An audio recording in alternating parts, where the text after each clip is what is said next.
And I am, for once, the highest rated player in the tournament. Let's go for the double fianchetto.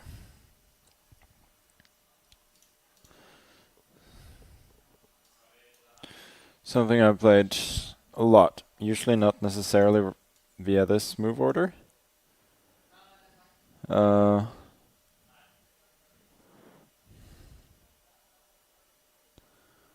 But that's how it is.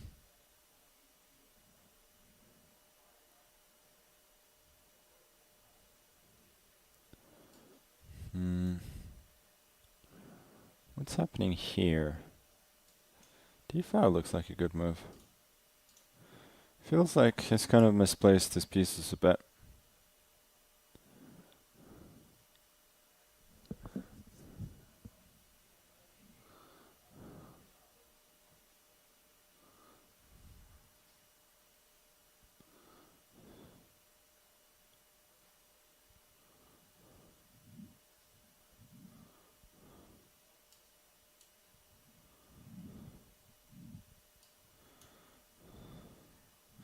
Yeah, knight f4 I'm guessing is forced. I'll drop the queen back. Probably to d6 where it's defended. d5, knight e5, and I'm hoping that this will be weak. Not quite sure that it is though. Maybe I'll do this. Try and jump in with the knight. It's more based on a trick than anything else though.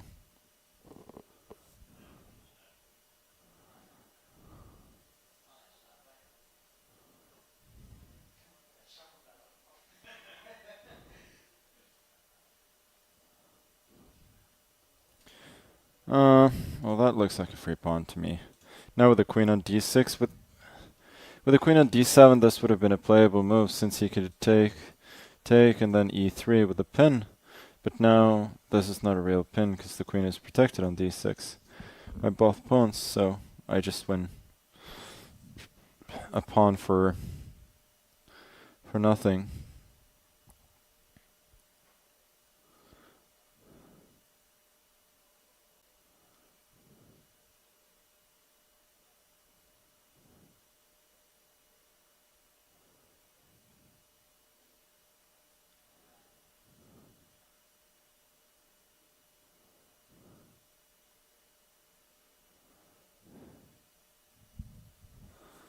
And yeah, he's burning a ton of time, but we're already at a point where the position is pretty much technically winning. e5 was also playable, but I wanted to cover this square. Now I can go e5, I think.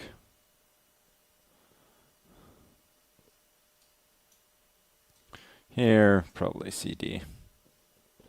cd, rook c6, queen d7, push e4. You can also go ed. I don't know, I'm thinking e3. Starts chopping away, and who knows? Let's go cd.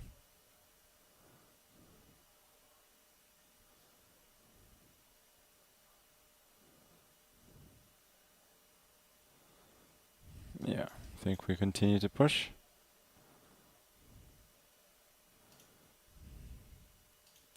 I'm protecting this just so that I can apply it to e3 with d3.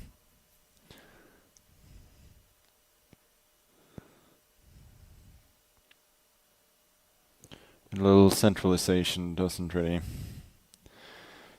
hurt.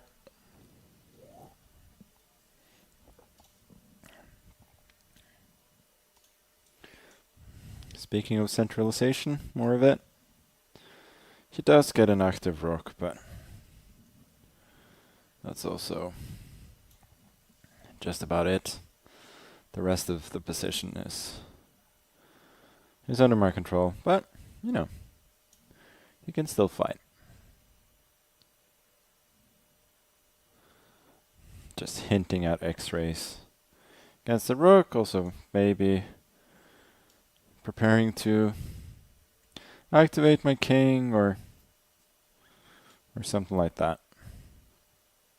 Here, maybe I'm allowing this, and this square gets tender. Actually, I'm getting impatient already. Let me just push the pawn. He cannot take this 3 times because his rook will be hanging in the end. And I am getting my pawn here, I think. Rook d2, I got bishop f4, and rook e2 invading decisively.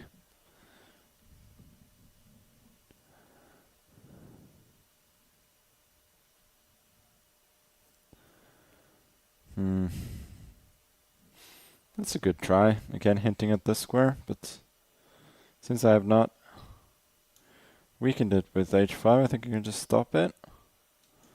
It's also tempting, but let's keep it simple. Rook c4, and we go d2. If nothing else, I can go bishop c3 and rook e1, giving up the bishop and winning the exchange. I think that's what I'm gonna do.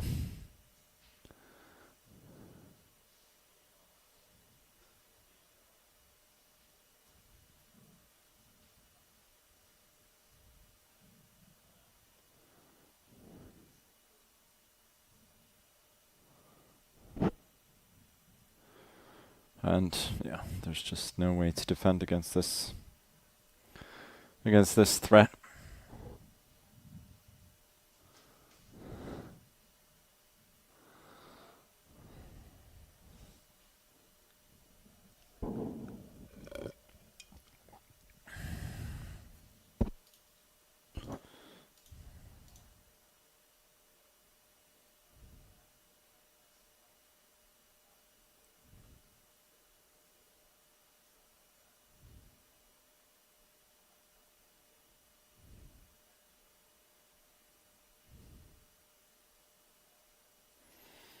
Let's go here.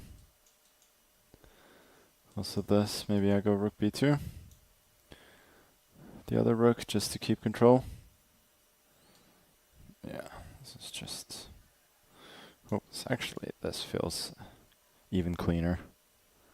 Here, and then I force the exchange of rooks, and absolutely nothing can go wrong.